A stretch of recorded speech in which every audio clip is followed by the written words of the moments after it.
asambleísta Fernando Burbano. Gracias, Presidenta. De acuerdo, Presidenta, con sus observaciones, quisiera acotar lo siguiente. El reformar la Ley Orgánica de la Función Legislativa no solo debe obedecer a la necesidad de cambiar la imagen a la Asamblea, a cambiar los números de las estadísticas o de las encuestas y de la opinión pública. Es necesario que la Asamblea haga una contribución real, práctica, en este proceso de transición democrática. Necesitamos dejarle al país una institucionalidad renovada, donde los pilares de la democracia se fundamenten en la independencia de funciones y, sobre todo, en la ejecución de las competencias de cada una de ellas.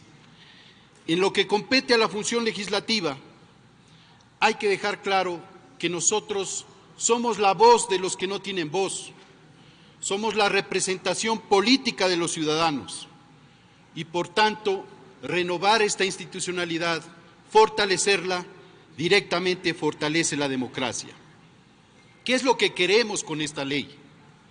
Ciudadanos con más poder, representantes más conectados con sus mandantes en la construcción de las leyes, pero también en los procesos de control político. Leyes que se cumplan, leyes que se cumplan, leyes que hayan sido producto de una construcción colectiva de sus beneficiarios y también de las instituciones públicas involucradas.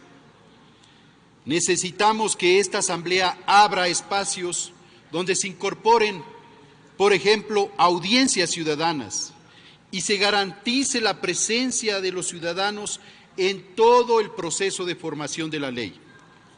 Dicho esto, señora Presidenta y compañeros legisladores, es necesario tener algunas líneas generales respecto de las reformas que queremos implementar. La primera, recuperar la independencia de la función legislativa respecto de otras funciones del Estado y de respecto de otros órganos y organismos del Estado que hoy incluso se atreven a tratar de juzgar la acción de la función legislativa. Especialmente de nuestro colegislador.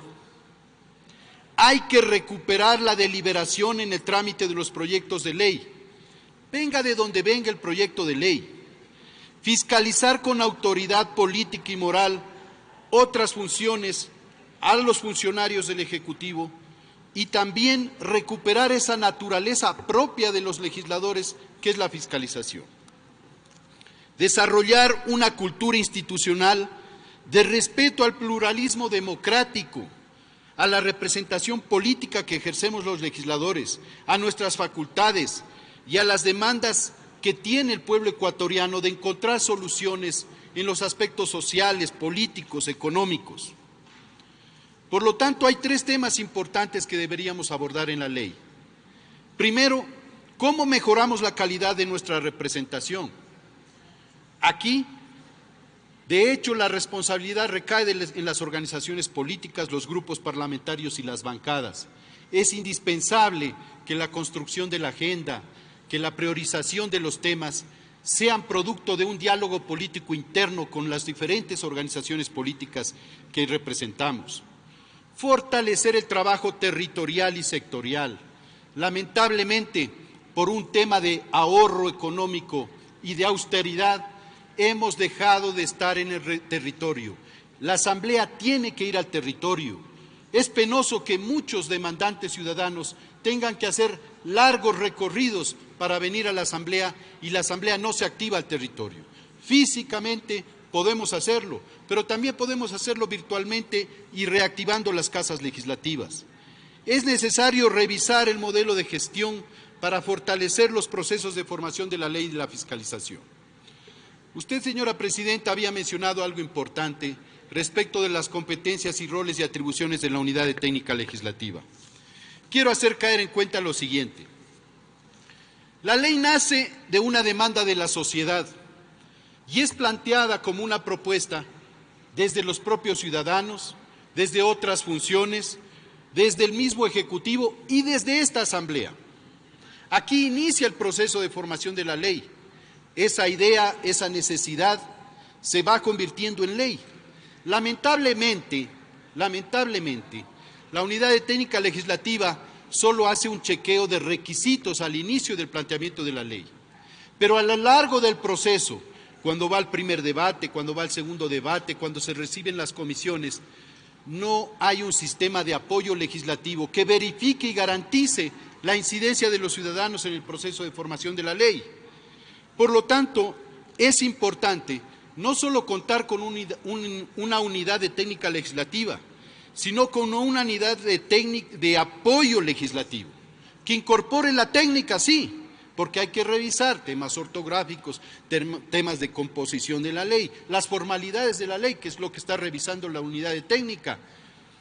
Pero también es necesario verificar que a lo largo del proceso los ciudadanos participan, se involucran, hacen aportes, hacen observaciones. Y al final, aquí hay un talón de Aquiles. Las leyes no se están cumpliendo. Ya en este pleno hemos adoptado muchas resoluciones para evaluar y seguir el cumplimiento de muchos cuerpos legales. Por lo tanto, el hacer el seguimiento a una ley es indispensable y debería, desde mi criterio, y así lo he formulado y he propuesto como observaciones a la comisión, que deberíamos contar con una unidad especializada. Usted señalaba con mucho acierto cómo implementamos esta evaluación de la ley, por una demanda, por iniciativa propia de este organismo, que no debería ser la unidad de técnica legislativa, sino una unidad de acompañamiento o de apoyo. Pues bien, cuando nace una ley, ya una ley tiene indicadores, desde el momento en que la ley conmina a que se haga un reglamento en un tiempo determinado. Desde el punto de vista de que la ley conmina a que ciertas acciones en cierto plazo se cumplan. Pero ¿qué sucede? Se vencen los plazos y no se cumplen. Por lo tanto, es necesario que la unidad de evaluación de la ley o esta instancia orgánica de la Asamblea Nacional, cada vez que se apruebe una ley, tenga ya un listado de compromisos que adquiere la ley, que adquiere la función ejecutiva especialmente, con respecto de la aplicación de la ley, para que vigile su cumplimiento. De acuerdo que deberíamos establecer un sistema que involucre a las comisiones para la vigilancia del cumplimiento de la ley, como lo hemos hecho en la Comisión de Desarrollo Económico, en la Ley de Fomento Productivo. Pero hay que introducir una metodología para el efecto. Por lo tanto, quizás cada ley cuando nace debería ya tener fijos sus indicadores. Indicadores sociales, porque afecta muchas veces o tiene un propósito de impactar en la sociedad. Indicadores institucionales, porque muchas leyes afectan la institucionalidad vigente. Indicadores económicos, porque también las leyes tienen ciertos propósitos respecto de su aplicación en la economía. Es decir, que si la ley tiene indicadores, va a ser mucho más fácil proceder a la evaluación de la misma.